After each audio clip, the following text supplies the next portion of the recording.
Familia, y aquí estamos de vuelta en su programa Alégrate Cancún.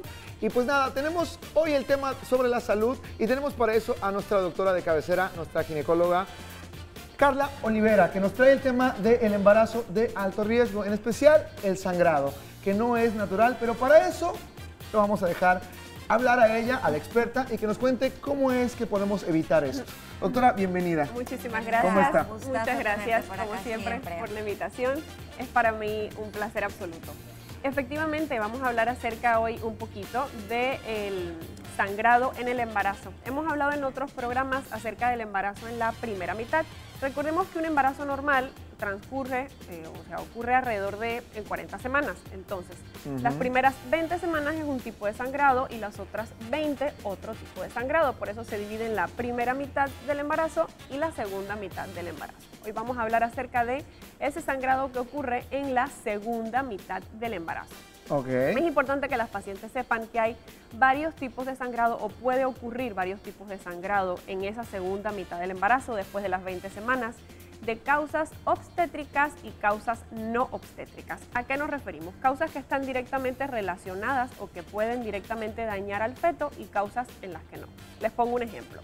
Causas no obstétricas, hablamos de, por ejemplo, cuando la paciente tiene un contacto sexual a lo mejor muy brusco y hay laceración en la vagina y la paciente sangra, no está relacionado con el feto. Okay. Cuando, por ejemplo, la paciente tiene alguna infección, ya sea muy prolongada, que tenga, que de larga estadía, con algunas complicaciones, o cervicitis, que es inflamación del cervix, y provoque sangrado, a tipo manchas. Esas son las causas no obstétricas. Okay. Hoy vamos a hablar de las obstétricas, es decir, las que guardan alguna relación con el feto y que pudiera intervenir en la salud específicamente pues, de ese feto, de ese producto de la concepción. Ah, porque yo ya tenía la idea de que el sangrado, cualquiera que sea, era malo. Entonces depende si es obstétrica o si no, si es del feto o no. Que de hecho, que no sea obstétrica la causa también es dañino. O sea, sangrar es lo primero que deben entender los televidentes del día de hoy.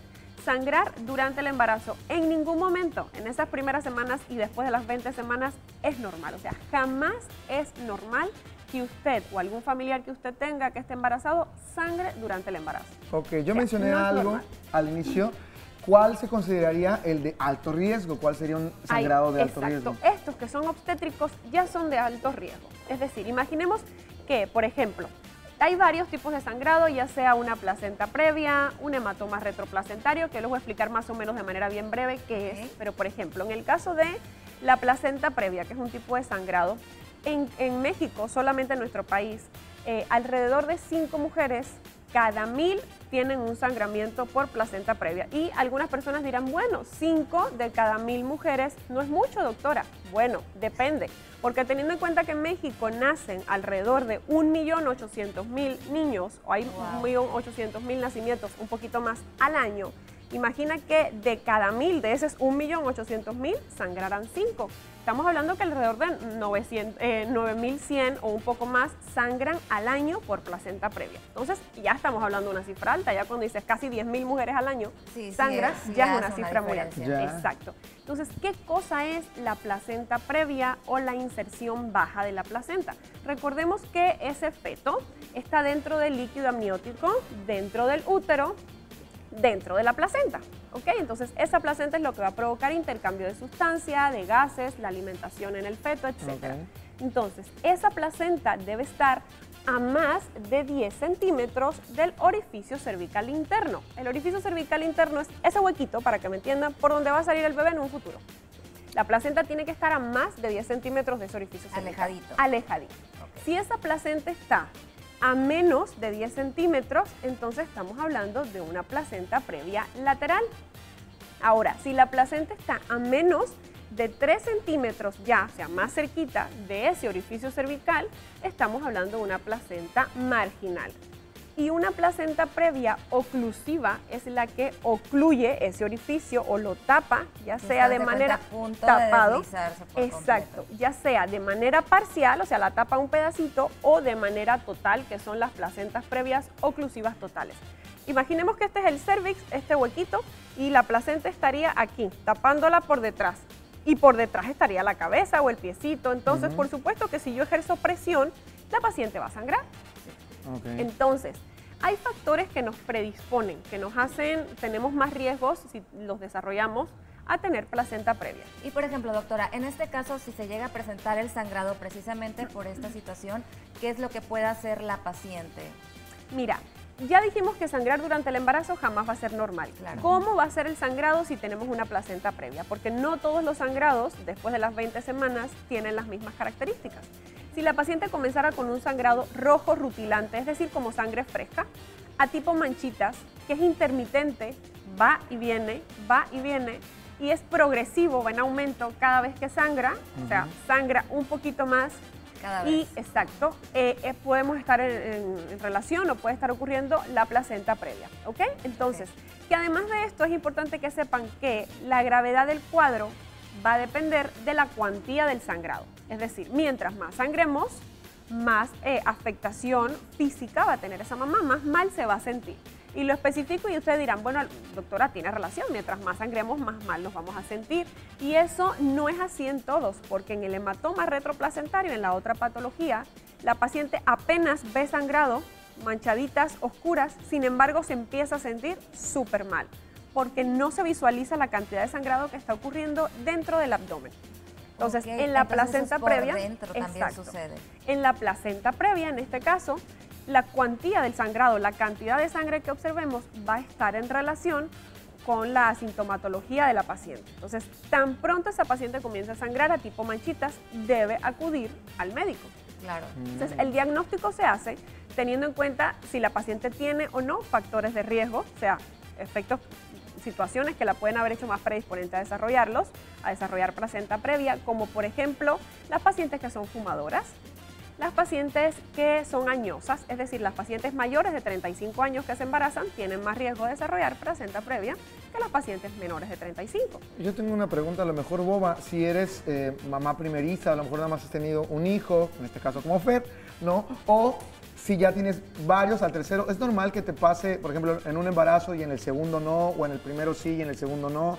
Así es, o sea, le puede ocurrir a una paciente o en un embarazo y que en el próximo no. Lo que pasa es que, como les decía, es más predisponente, suele suceder más a las pacientes que ya han tenido nacimientos previos, porque queda una cicatriz en el útero cada vez que se desprende una placenta, porque recordemos que al momento que nace el bebé sale la placenta y en el próximo embarazo se vuelve a formar otra placenta. Quedan cicatrices, por ejemplo. Entonces, mientras más nacimientos tengamos, más predisponentes somos a que esa placenta, cuando se vuelva a formar, no se forme donde debería. ¿Okay? Además de eso, por ejemplo, las pacientes que han tenido abortos a repetición, una y otra vez, sobre todo las interrupciones de embarazo, ya sea, por ejemplo, por legrado de cavidad. Cuando legramos una cavidad para extraer el producto de la concepción, al inicio del embarazo, en esas primeras 10 o 11 semanas, dejamos cicatrices en el endometrio.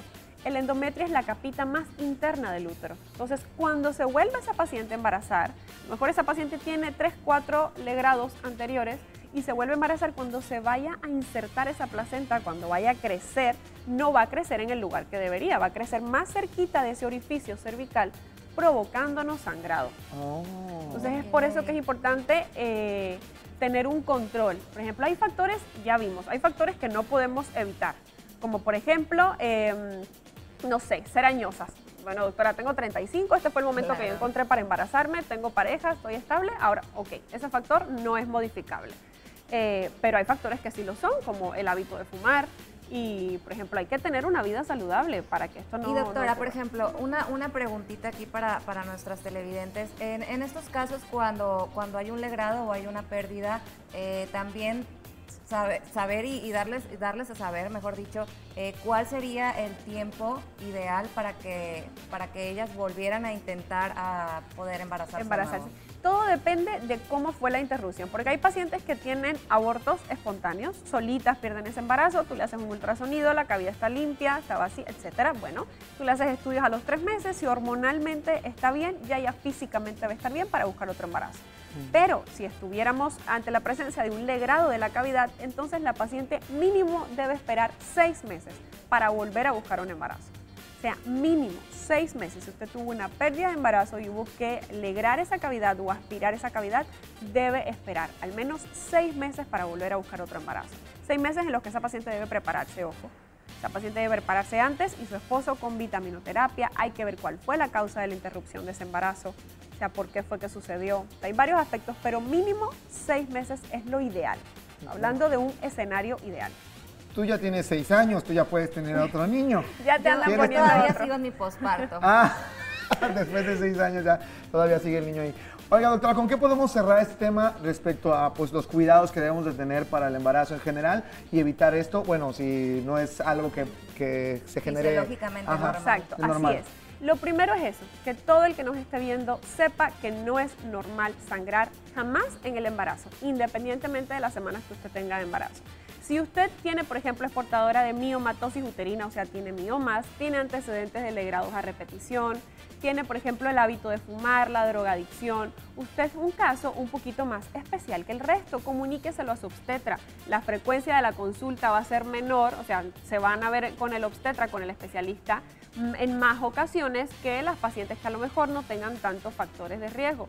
Y si de por sí ya usted, y ya si nos está viendo y está fumando, déjelo, deténgalo. Hay factores que se modifican. Ya luego cuando nazca su bebé, si usted quiere, puede volver a fumar. No es lo ideal, pero puede.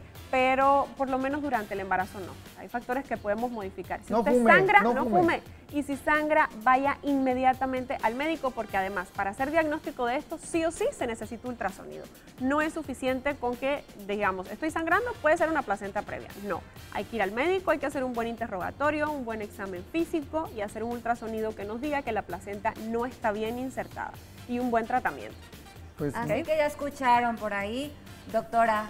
Te agradecemos muchísimo, siempre nos tienes muchos temas muy interesantes y sobre todo pues estar conscientes que esto no es normal, repito, y si les llega a pasar, por favor, acudan a un médico especialista. Así es. doctora, Muchas regálenos gracias. sus redes nada más para despedir y pues, las Así personas es, que nos pueden tengan... encontrar en Instagram y en Facebook como ginecóloga Carla Olivera. Por ahí subimos varios posts, varios contenidos acerca ya sea de embarazo, de ginecología en general. Y con muchísimo gusto nos pueden escribir y aclaramos por ahí absolutamente todas las dudas. De nuevo, muchas gracias, doctora, Muchas gracias por a favor. ustedes por la invitación. Para mí fue un placer. Es bienvenida, por favor, pues acompáñenos a un corte comercial. Claro Y que pues ahorita regresamos, familia. Vámonos a un corte y regresamos aquí en Alégrate.